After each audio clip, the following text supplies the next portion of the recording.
As Vice President of International Marketing Partnerships with the UFC, Rene Valencia is responsible for all non-domestic US sponsorship rights sales and management, and growing the UFC brand into emerging markets, including Russia, China, and Australia. With almost 2 decades in sports and entertainment marketing, Renee has enjoyed senior roles with some of the world's largest rights holders, including the IAAF World Athletics Championships, Olympic Council of Asia, and the Asian Games, and brokered deals with some of the largest sponsors in sports, including NBA and Emirates Airlines for the 2012 NBA China Games. Please welcome Rene Valencia.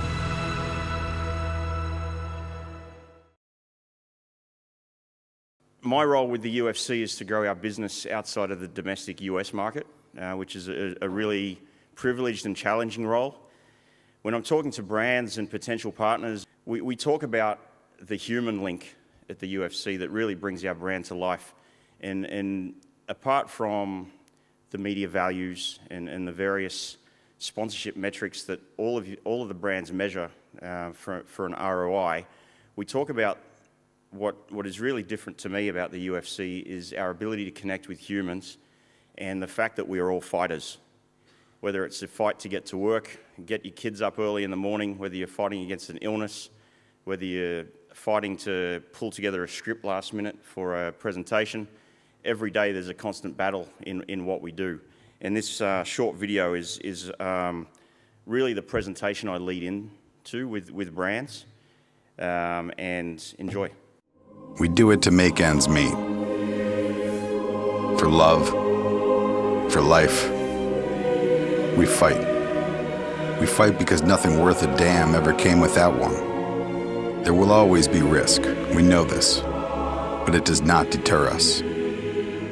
Because if you look closer, past the cheers and the jeers of the crowd and the chain link, you'll see 2 competitors stripped to the waist and to the core, naked before the world, physically and emotionally. Nowhere to hide, no teammates to blame. Each fighter stands alone, pursuing their destinies. You can dislike it, vilify it, but you cannot deny it. Because this is the human experience. And it's not what we do, it's who we are. So within the UFC, we believe we're in the business of emotional currency, and we're selling passion and a pride in the sport that we believe no other sport has. Our business is built on a 15-year short history of accelerated and rapid growth. It's built on innovation, and it's really built on content. Content's king with the UFC, and whilst we do value our marketing partnerships, without the content, there really is nothing else. And I'll go into more detail about how we've become a global powerhouse in the content business in the coming slides. The history of the UFC, to give you some context and maybe make some of you feel a little bit old. In 1993, the UFC was launched. It was the same year that Jurassic Park opened up in the cinemas, and Mariah Carey topped the charts with Dream Lover. I'm a big Mariah fan. To put that in a historical context, the NBA launched its league in 1946. Sheila, correct me if I'm wrong there. Thank you. And the AFL, I believe there's some AFL people here, but the first VFL match happened in 1896. And if you look at where the UFC is today on the global landscape, and in a 15-year history, yes, social media, digital media, broadcast media is a little more advanced than 1896 today, but we've had a pretty meteoric rise. We've been led by a global roster of athletes, and this global roster of athletes has really been underpinned by the content experience that the UFC has delivered to an international audience. We were purchased in 2016 by the WME IMG Group in what was the largest transaction in sports history at $4.2 billion. To give you some context, when WME, William Morris Endeavour, bought the IMG Group, who are still arguably the biggest sports agency in the world, That transaction went through at $2.3 billion for the entire agency. So you're looking at one property valued at $4.2. But what that meant was that things like The Ultimate Fighter, when the UFC transcended into reality TV, things like our global growth, where we have 43 events around the world. We've been to 120 plus cities.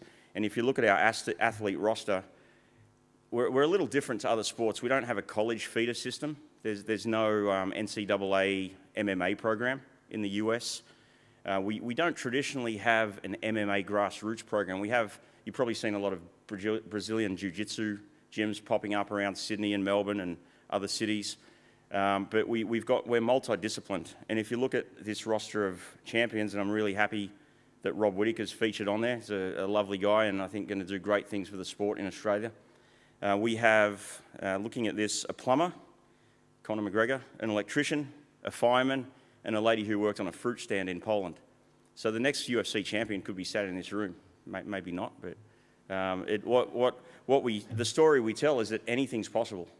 And in the old UFC headquarters, in the gym in the basement, Dana had all these quotes put up in the gym, and the one as you exit is "Why not you?" So we firmly believe that our champions can come from anywhere. With those local heroes, we've been able to grow our business exponentially and globally. Today we have 274 million fans around the world. We've held 541 events now. We had Glasgow last weekend, and we've been to 125 cities. And that aggressive growth and expansion is down to our content proliferation, our investment from WME IMG and the commitment to continue to go to new markets. We're going into Russia and China for the first time in 2018. And you'll see an expansion of event platforms in Australia also. Our following is pretty extraordinary. Unfortunately, because I follow Conor McGregor on Instagram, I now get cookied emails from Gucci trying to sell me mink fur coats. But our Facebook following, our Instagram following, today we hit 8 million Instagram followers for the UFC, which by other big federation or sporting body standards is not massive, but the growth has been very rapid. Conor McGregor himself has 34 million Instagram fans. So if you cumulatively look at our athlete base, Dana's got a ridiculous following himself, and I think I've got 176 followers. Collectively, we're a pretty powerful social media engine. Our broadcast model speaks volumes of our ability to connect with anyone, anywhere, anytime. Our deals are regional on the traditional broadcast level, and we're very happy with our continued relationship with Fox Sports Australia and the great work they do with us in growing the sport. On our pay-per-view model, we really we've revolutionised the pay-per-view industry. Pay-per-view used to be a bit of a boxing dirty word, where promoters made lots of money and the boxers made an unequal amount of money. But within the UFC, our pay-per-view model is very robust. Wherever you see a numbered event, that is a pay-per-view. Our OTT offering, our digital fight pass, to give you an indication of the numbers on that, our London event in March broke all records with 1.2 million views and unique purchases for that one fight night. We track somewhere around the 750 to 800,000 per fight of uniques. So we're on a constant build. And that fight pass here in Australia is one of the most successful business vehicles that the UFC has today. Australia punches well above its weight as a market, with a fairly humble population compared to somewhere like Brazil, which is probably our equal one or number two market. Australia's absorption of UFC content, its purchasing of licensed merchandise, its appetite for live events, and the fact that we still hold the record for the largest live audience for a UFC fight when Ronda, when she lost to Holly at UFC 193 in Melbourne. We've got a real appetite to continue to invest and grow the Australian market. So we're here to stay, and I guess as long as I'm also in the team, I'm going to have a bit of a skewed and biased opinion on bringing content to Australia. We track really well in the connected device category. and if there are fans that have 2 or 3 devices, they're generally UFC fans. We've got a very high average household income in Australia, and that metric's pretty well across the rest of the world. Maybe some of the Latin American and Brazil in particular, are a little lower. But Australia for us is a high spending, high impact, and highly visible market that we will continue to invest in. If we look at our icons, and you can't, it's a fantastic time to be working for the UFC, is that Conor McGregor has really transcended what the sport represents. It's confidence, it's coming from nowhere, and now he's about to fight Floyd Mayweather for $100 million plus. And it's a story of anything's possible. And it's not just Conor's, he constantly makes the quote that I'm not talented, I just work hard, which is partially true. I think he's probably got a little bit of talent somewhere under those gloves. But the other thing that's made him successful is the UFC system and the way that we integrate our athletes into all of our business. So our athletes win from our broadcast deals. I'm out selling integrated sponsorship deals for our athletes within our UFC deals. We've just opened the UFC Performance Institute, which is better than any state-of-the-art sporting facility I've seen around the world. We've got an anti-gravity room where you can run at 5% gravity. We've got hyperbaric chambers. We've got high-altitude training. We've got a full-size octagon. We've got production facilities in there. It's really one of the best facilities in the world. And if you're ever in Vegas, get in touch, and I'd love to host you in there. The other guy that's really been a game changer is our president, Dana White. He's a real pioneer in the sport. When he was first involved with the UFC, Dana was actually representing Chuck Liddell and Tito Ortiz. And he saw an opportunity. So he got together with Frank and Lorenzo Fertitta, and they purchased the UFC. Fast forward 15 years, and it's, 10 years, and they sold it for $4.2 billion. So Dana's pioneering spirit, his unique ability to connect with fighters and deliver on what they want as part of a promoter relationship. And then also for him to be continually passionate about a sport for 15 years that he really invented. I nearly said we, but I had nothing to do with it. If you look at mixed martial arts, it's really a sport that didn't exist. You had judo and you had taekwondo and karate and Brazilian jiu-jitsu, but as a combined discipline, it did not exist. So we've really invented a sport and taken it to the highest level possible in a very short time. Rob Whittaker, I was reading in the Australian Financial Review last week that he is in line to become one of, if not the most or highest paid athletes in Australian sport. So he's gone from, I saw him fight in Melbourne last November where he beat Derek Brunson, and he had a great fight in Kansas City, and he's just beat Yoel Romero, and his sponsorship value has gone through the roof in a couple of weeks.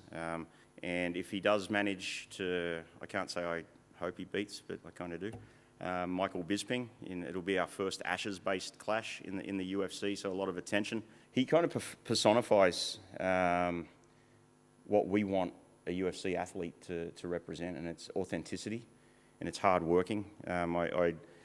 I had clients in Vegas last week for his fight, and we organised a party at Hakkasan, and I invited Rob along, and he kindly declined, and he said he's going to Skype with his kids, have a burger in his room, and hang out with his wife. So that was a real telltale sign of the gentleman that he is, and I think he's got a long time in the UFC, a big future. This lady needs no introduction, and she really changed the game, not just for female athletes, but all athletes in the UFC. She became the biggest star prior to Conor McGregor. Her endorsement value was massive.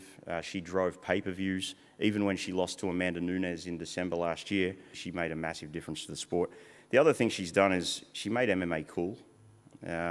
She created a legacy of female athletes that are now coming through the ranks.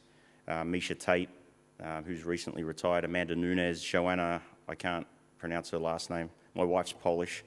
but I can't pronounce Joanna's last name. She calls herself Joanna Champion. All of these women have come through the sport, or have continued to come through the sport, because of the inspiration that Rhonda has been. Will she come back? I think that question remains unanswered. When we look at our sponsorship partners, my focus is really to drive annualized deals. It's really, as you know, in the sponsorship business, for those of you who are in sales, the $50,000 sponsor for one event is 10 times harder to service than a 4-year deal that's $5 million, because they probably have smaller pockets. They're much more interested in their return on investment in a very short period of time, and they're not truly investing in the long-term future of the brand with the sport. So my focus is to introduce partners like these that we have on board, like InBev with the Budweiser brand, Monster Energy, Reebok. Some of these are American specific, but we're also starting to introduce into our regional markets annualized deals. I'll go through a couple of these. So in Monster, with our global marketing partnership, Monster really leverages off their point of sale. Out of our 400 plus contracted UFC athletes, Monster pays for endorsement deals with 13, and they are generally the champions. So they have an endorsement deal with Conor, they have one with Ronda, they've got one with Miesha Tate, and they take those athletes separately and they run consumer promotions with those athletes. So again, as an ambassador for the UFC brand, I'm able to go and connect, if you want Tyson Pedro involved or Rob Whittaker involved with an Australian marketing campaign as the UFC, we can make that happen. Or you can go direct to the guys. We don't really mind. One of Dana's strong philosophies is to make additional revenue for our athletes. Our biggest Australian partnership is with Tabcorp. That's an annualized deal that runs through to the end of 2019 in the category of betting and wagering, obviously. Tabcorp does a fantastic job for us of activating digitally. You can go into their retail outlets, whether it's their point of sale in licensed premises, and you're able to win trips to Vegas to experience the UFC. You're able to attend UFC events in Australia. You're able to bet on the UFC in all states except Victoria, which we're working on at the moment. There's a lot of legislation and red tape we're trying to cut through. But Tabcorp, by and large, is a very happy partner, occupying a category in one of the biggest betting and wagering markets in the world. So what's next? For those of you who follow politics, you might know that the Western Australian government has recently overturned the ban on the Octagon. And as part of that commitment, we will be bringing events to Perth in their new Perth Arena. We could see an event and a pay-per-view event as early as February 2018. And it could be Rob Whittaker either fighting for or defending a middleweight title. We're expanding all of our business lines right across all cities in Australia.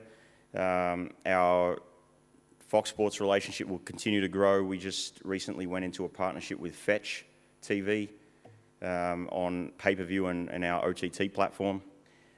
We are continuing to grow our sponsorship base. You'll see some announcements in the next 3 months of new partners for 2018 and some really cool stuff. We're leaning heavily on branded content.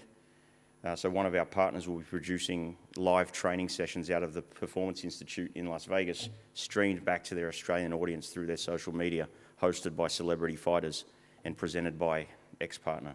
So we're really, because we own all of our content and we own all of our own assets, we're able to be very flexible. So much hype over the last 2 years has led us to this point.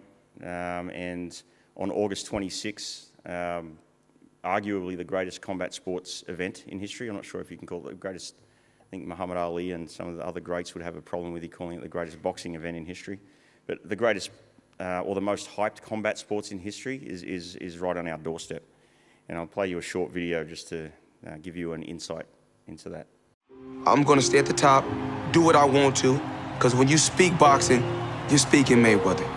I'm gonna be ruthless in there. My fist is just gonna break his whole face, and that's it. You got MMA fighters calling me out. Man, stay in your lane. Let's not kid ourselves here who the big star is of this show. Got me, a slick, handsome Irish kid, and has climbed to the top of the game quicker than anyone else has done it. This is not like a normal fight. It's big, big Business. Conor McGregor has said he will now turn all of his attention to fight only one man, and that is Floyd Money Mayweather. I'm always looking to make history every single day. The first man ever to hold 2 titles simultaneously. And here we are again, more history. This just puts it even more in stone. No one's even came close. I'll be immortalized after this. No fighter in the history has done what Floyd Mayweather has done. All I ever thought about was winning.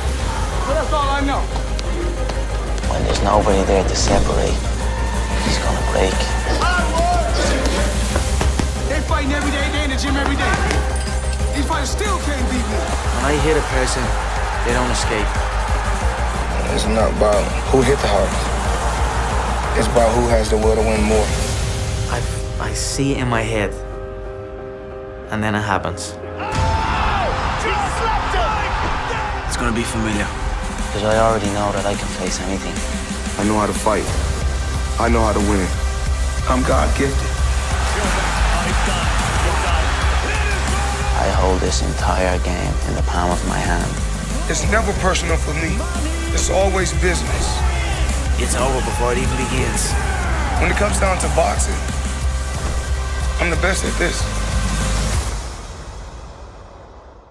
What we're more excited about beyond the Mayweather-McGregor event is continuing to grow the UFC as a global platform and to engaging more and more fans, shifting the brand from a brand that is a little bit misunderstood and revered or feared at times. But I believe there is a grassroots avenue at some point to be taken if we grow the sport the right way with the right athletes and with the right media vehicles. Thank you.